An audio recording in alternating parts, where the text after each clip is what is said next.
الصلاۃ والسلام علیکہ یا رسول اللہ وعلی آلہ و صحابہ یا حبیب اللہ الصلاۃ والسلام علیکہ یا نبی اللہ وعلی آلہ و صحابہ یا نور اللہ۔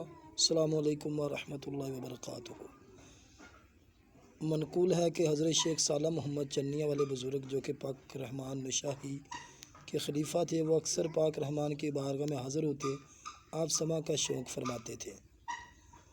شیخ صالح محمد نے پاک رحمان کے بارگاہ میں عرض کیا، حضرت اس طرح آپ کے سما سننے سے لوگ مجھے طعنہ دیتے ہیں کہ تمہارے مرشد گانا سنتے ہیں۔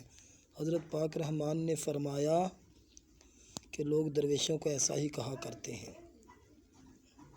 پھر جب دوسری دفعہ شیخ صالح محمد آئے تو یہی سوال دہرایا، ساتھ ہی 4 تنکے اٹھا کر پھونک ماری، اڑا دیا اور کہا کہ سلیم و طوائف کو دریائے راوی کے پار ہم نے بھیج دیا۔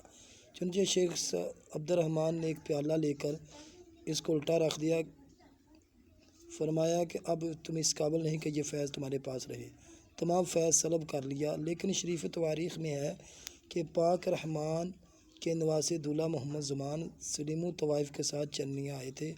آپ نے انہیں ٹوکا کہ درویشوں کی اولاد ہو کر طوائف کا ساتھ اچھا نہیں ہوتا۔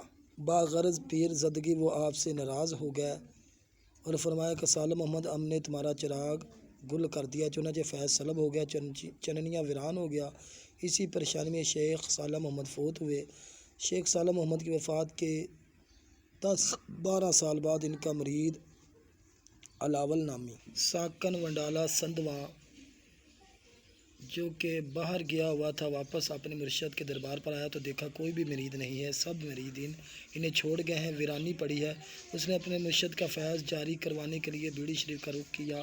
اس وقت حضرت دولہ محمد زمان کا پیرا تھا، الاول ان کی خدمت میں حاضر ہوئے، چننیا کی آبادی کا ذکر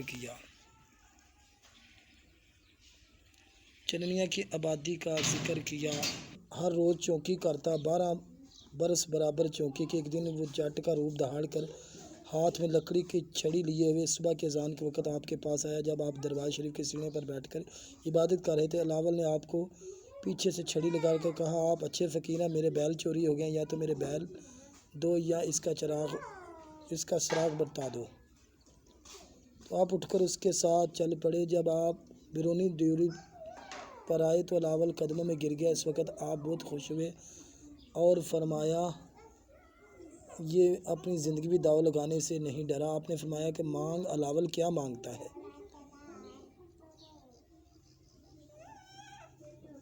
الاول کا ایک بیٹا بوٹا نامی تھا۔ آپ نے فرمایا کہ بوٹے کو پھل لگوا لو۔ الاول نے عرض کی، حضور مجھے نہ ولایت چاہیے نہ اپنے بوٹے کو پھل لگانا ہے، چاہے تو پہلا بھی بوٹا کھیر دیں، مجھے میرے مرشد کی چننیا کی آبادی چاہیے۔ آپ نے فرمایا کہ ولایت لے لو۔ الاول عرض کی، حضور ہم آپ کے غلام ہیں، غلام رہیں گے، آپ ہی کی غلامی پسند ہے، میرے مرشد کے چننیا آباد فرما دیں۔ الغرض آپ بہت خوش ہوئے، فرمایا کہ پہلے تمہارے مرشد کے دربار پر ایک عرس ہوتا تھا، اب 2 ہوا کریں گے۔ کہتے ہیں کہ یہ پہلے بہت بڑے عرس لگتے تھے، 14 گواں زمین تھی۔ اس کے علاوہ مزید شیخ صالح محمد کے مزار پر دانوں کی منت ہوتی تھی، خوب گندم کا ڈھیر لگتا تھا، جس سے صاحبزادگان کا گزارا ٹھیک ہوتا تھا۔ لیکن انہوں نے کوشش کر کے زمین اپنے نام لگوائی، گندم کی منتیں بھی کم ہو گئیں۔ اب صرف 2 چھوٹے چھوٹے ختم ہوتے ہیں سالانہ۔ آپ نے فرمایا، جاؤ تمہاری مرشد کی چننیا آباد ہوگی۔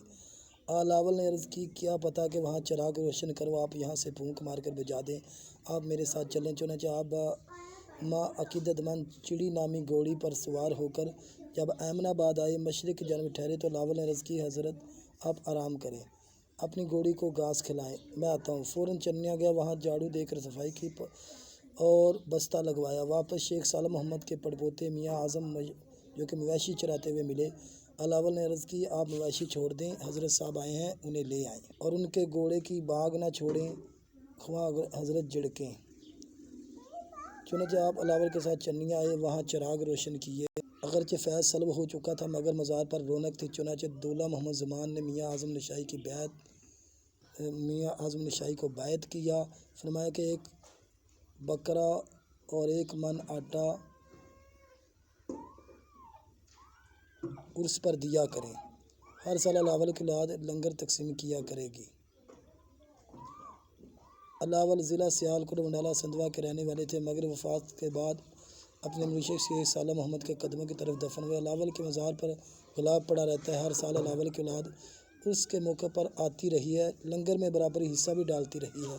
پھر دربار کی آمدن کے سلسلے میں صاحبزادگان سے جھگڑا ان کا ہو گیا، اب وہ آنا بند ہو گئے ہیں۔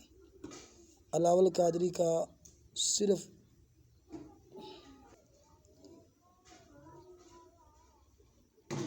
صاحبزادگان پر نہیں بلکہ پورے چنیا پر احسان ہے جنہوں نے فیض جاری کروایا۔ اولاد ہی کا شجرہ طریقت شیخ صالح محمد تک جاتا ہے، ورنہ یہ درمیان سے منقطع ہو گیا تھا۔ دوبارہ پھر یہ دولہ محمد زمان کے ذریعے پیڑھی شریف تک گیا ہے۔ باقی حضرات میاں اعظم نشائی کے ذریعے جاتا ہے، کیونکہ اس کا ذکر کرنا مناسب ہے۔ اب ذرا مزار مقدس کا ویو دیکھیں۔